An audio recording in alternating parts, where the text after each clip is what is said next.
بسم الله الرحمن الرحيم. السلام عليكم ورحمة الله وبركاته. الحمد لله الذي جعل التوحيد أساسا لحرية الإنسانية.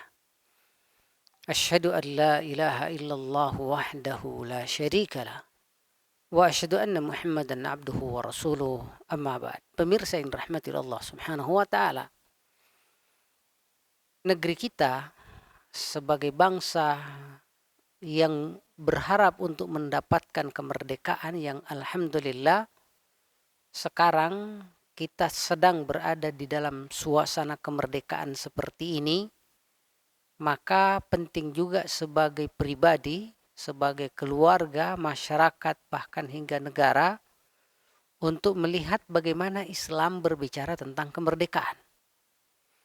Karena pada prinsipnya kemerdekaan kita secara pribadi, secara keluarga, secara masyarakat hingga secara bangsa dari berbagai tekanan, paksaan, intimidasi pihak lain, ya tentu merupakan cita-cita besar kita semua. Dan karenanya kemerdekaan ini justru yang menjadi basis setiap manusia di dunia ini. Dan kemerdekaan itu adalah kebebasan. Dan kebebasan itu adalah merupakan pilihan-pilihan kita secara merdeka untuk memilih antara yang hak dan yang batil. Dan ketika kita memilih yang hak, berarti kita merdeka, namun malah kala kita memilih yang batil, itu berarti kita sedang terjajah. Dan kebaikan dalam Islam adalah tauhid, sementara keburukan adalah syirik. Sehingga dengan demikian, kebebasan itu adalah pada berislam dengan maksimal yang berwujud pada mengesahkan Allah secara hati, secara lisan, lalu kemudian secara fisik dalam lingkup keluarga, dalam lingkup ekonomi, dalam lingkup politik, negara, hingga peradaban.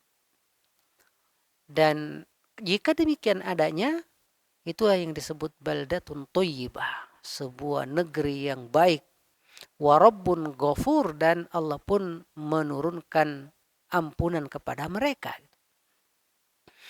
Karenanya pemirsa yang dirahmati Allah Subhanahu wa taala, dengan kemampuan kita memilih yang baik dan menghindari yang buruk berupa tauhid yang merupakan inti kebaikan, sementara syirik yang merupakan puncak keburukan, maka ini yang menjadi poros pemaknaan Islam terkait makna kemerdekaan ini.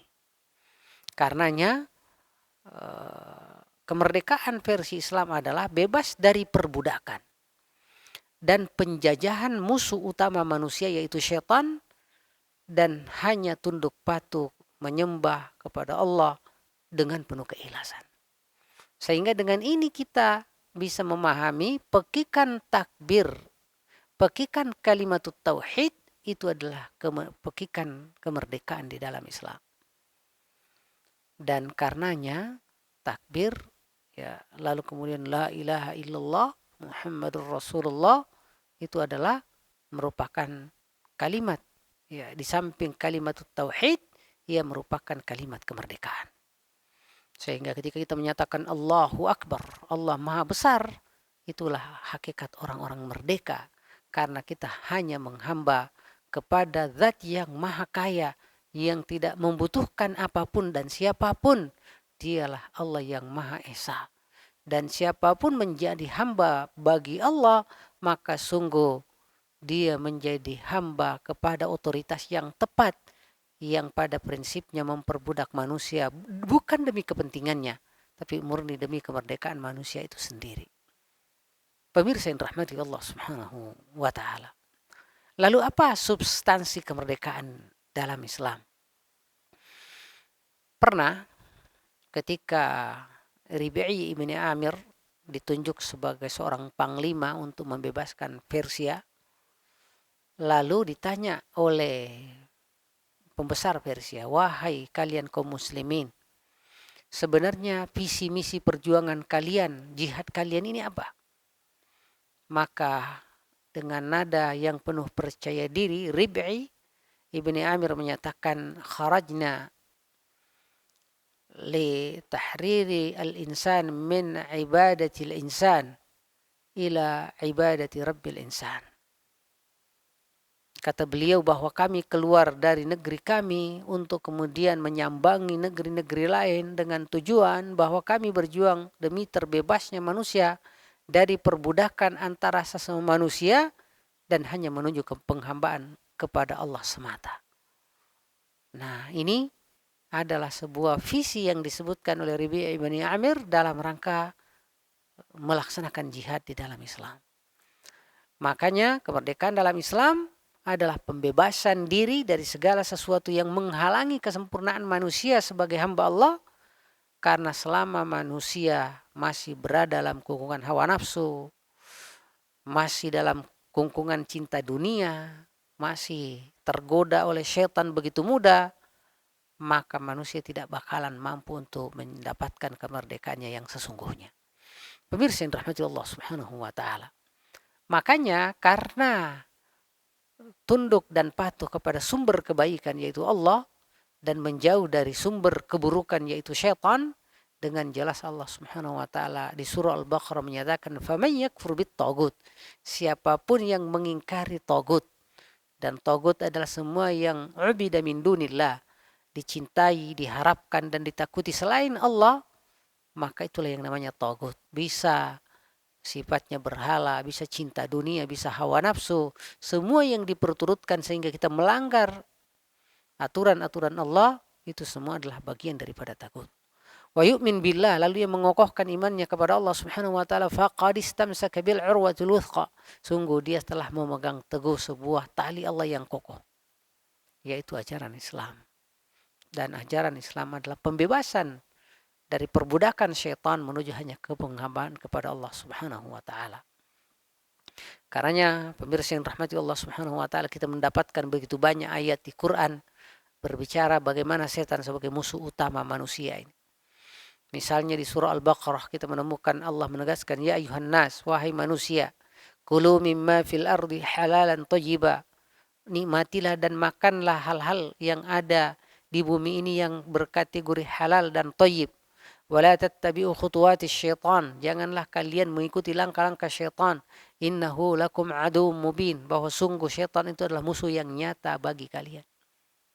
Dan sebagai musuh yang jelas, musuh yang punya dendam, yang mereka target adalah bagaimana mencelakai manusia, dan kecelakaan bagi manusia adalah ketika mereka beralih kepada keburukan, terutama kepada syirik, dosa dan maksiat.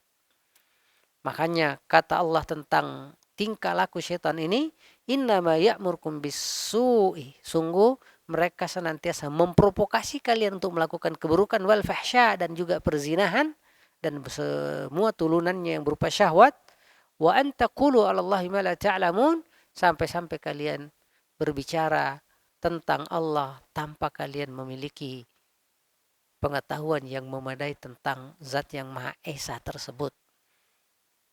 Yang mana ketika kita berbicara terkait Allah tanpa ilmu yang tepat, maka yang sangat mungkin salah, karena Allah adalah zat yang unik yang harus dipahami sesuai dengan keunikannya. Pemirsa yang rahmati Allah Subhanahu wa taala. Oleh karena itu masih di surah Al-Baqarah ayat 204 Allah katakan, ya ayyuhalladzina amanu, wahai orang beriman, udkhulu fis silmi kaffah, masuklah kalian ke dalam Islam secara total, wala tattabi'u khutuwatis syaitan, janganlah kalian mengikuti langkah-langkah syaitan. Ya, kenapa tidak larangan mengikuti langkah-langkah syaitan? Karena seperti tadi, syaitan hanya kepengen agar manusia ini celaka.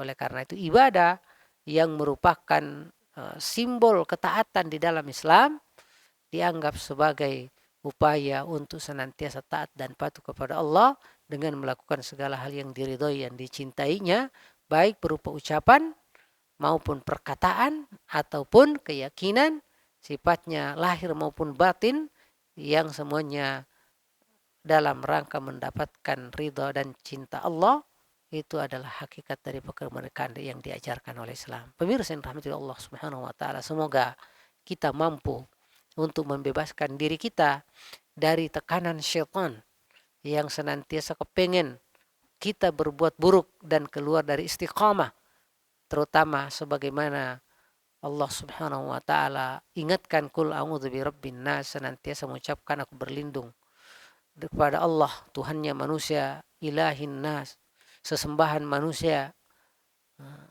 Kul a'udzu birabbin nas, malikin nas, ilahin nas, Tuhan sesembahan manusia, min syarril waswas, dari bahaya waswas, al-khannas, yang senantiasa bersembunyi ketika kita manusia ini imannya kokoh, namun ketika lemah ia selalu kemudian membisikkan keburukan. Nauzubillahi min dzalik. Sehingga kita menjadi hamba hawa nafsu, hamba uang, hamba kekuasaan, yang mana semua itu adalah bagian dari perbudakan yang membuat seorang tidak mampu merdeka secara pribadi dalam rangka tunduk patuh kepada Allah. Semoga dengan keislaman kita ini secara pribadi, secara keluarga, ekonomi, hukum, bahkan ke level negara sampai ke level peradaban, kita menjadi hamba-hamba Allah yang terbebas dari tekanan syaitan. Hadani Allah wa iyyakum ajma'in. Wallahu yatawalla salihin. Assalamualaikum warahmatullahi wabarakatuh.